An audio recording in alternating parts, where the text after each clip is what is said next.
Bonjour à tous, c'est Boulistrade, très heureux de vous retrouver pour cette nouvelle vidéo. Alors effectivement, juste avant de commencer, je voulais vous dire que, comme l'a dit Vasco hier, j'espère que vous l'avez vu d'ailleurs sa vidéo qui est très bien sur le Real de Madrid, pour vous dire juste qu'il y a une chaîne YouTube qu'on vient de lancer qui s'appelle But Football Club, vous pouvez aller le voir, hein, c'est plutôt sympathique.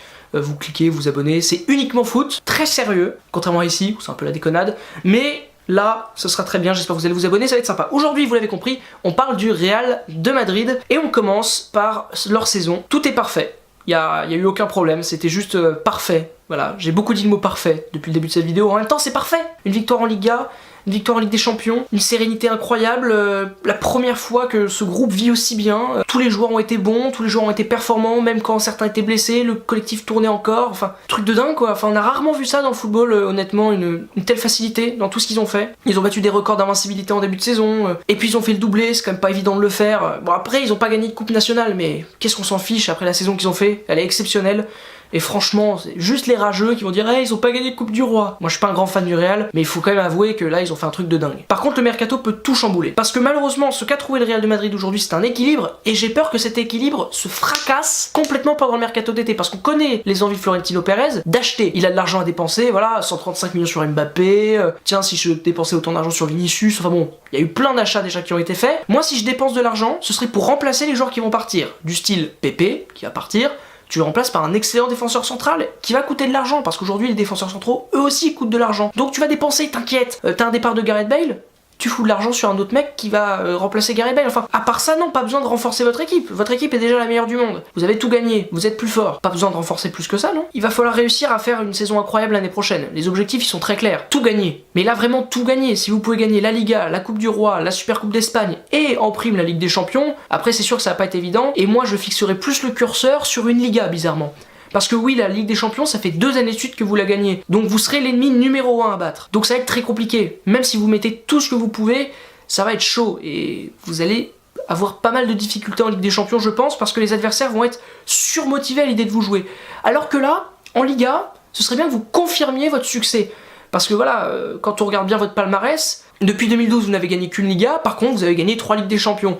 Essayez de renforcer un petit peu votre côté Liga. Comme ça, vraiment, ça montrerait que vous êtes un excellent club, grand, fort, parfait, beau. Enfin bon, voilà, parfait quoi. Beaucoup de fois le mot parfait, je l'ai déjà dit cette phrase, mais je pense que c'est important que je le redise, parce que effectivement, je l'ai beaucoup dit, le mot parfait, une fois de plus. Est-ce que vous allez le faire par contre? Est-ce que vous allez réussir à tout gagner et être encore plus fort que l'année dernière? Je pense malheureusement pas pour vous. Je pense quand même qu'en Espagne, vous êtes les plus forts, donc vous allez gagner la Liga. Ce qui est déjà exceptionnel, parce que la Liga est un championnat extrêmement compétitif. Vous allez la gagner. Et peut-être même plus facilement que cette année. Après, la Ligue des Champions, vous n'allez pas la gagner. Et même, une petite déception en finale. Oui, je vous vois encore aller en finale, mais cette fois-ci, la finale ne va pas être pour vous. Car vous êtes une équipe tellement forte que je n'imagine personne vous battre sur l'ensemble de 2 matchs. Vous allez forcément vous en sortir. Par contre, sur un match, tout est possible. Et malheureusement, pour vous en tout cas, je ne le vois pas tourner en votre faveur. Après, c'est pas si mal, puisque je pense aussi que vous allez gagner la Super Coupe d'Espagne. Ça, c'est pas si mal, hein, c'est un trophée en plus. Par contre, la Coupe du Roi, non, vous n'allez pas la gagner et vous allez atteindre les demi-finales. Mais sinon, c'est tout. Enfin, c'est tout. Moi, j'aimerais bien dire pareil pour Marseille, hein. Après, est-ce que le projet pour 5 ans prend forme? Et est-ce que le projet pour les 5 ans à venir est très bon? Forcément, avec le Real, ça ne peut qu'être un grand oui. Après, il faut faire attention. Parce que vous avez déjà un petit peu commencé à le faire, mais il faut penser à l'avenir. Parce que aujourd'hui, vous avez gagné grâce à qui? Grâce à Ronaldo, grâce à Benzema, grâce à Modric, grâce à Kroos, grâce à Ramos. D'accord? Ce sont des vieux.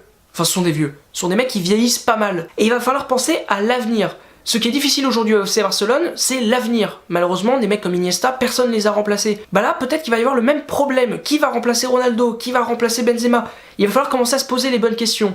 Et à l'image du transfert que vous avez fait avec Vinicius, il faut penser déjà à l'avenir, mais dans 4-5 ans déjà. Commencer dès cet été à recruter des jeunes talents qui sont à peu près sûrs d'être bons, ou en tout cas qui vont faire quelque chose de leur carrière, quoi. Voilà mon petit conseil. Après, voilà. Honnêtement, c'est parfait, non? On est d'accord? Ça se passe super bien, on est super content, c'est la fin de la vidéo. Demain, on part de l'Espagne, on va juste en Catalogne. On va dans un endroit un peu différent qui est en Espagne, mais c'est pas l'Espagne. Enfin bref, c'est compliqué, c'est des questions dont je ne parlerai pas ici. On va parler du FC Barcelone, qui est un cas, vous connaissez ce mot, épineux. J'adore ce mot. Merci beaucoup d'avoir regardé cette vidéo. Au revoir. C'est la fin de la vidéo. On n'oublie pas évidemment de s'abonner. C'est ici sur notre page. N'oubliez pas, c'est super important.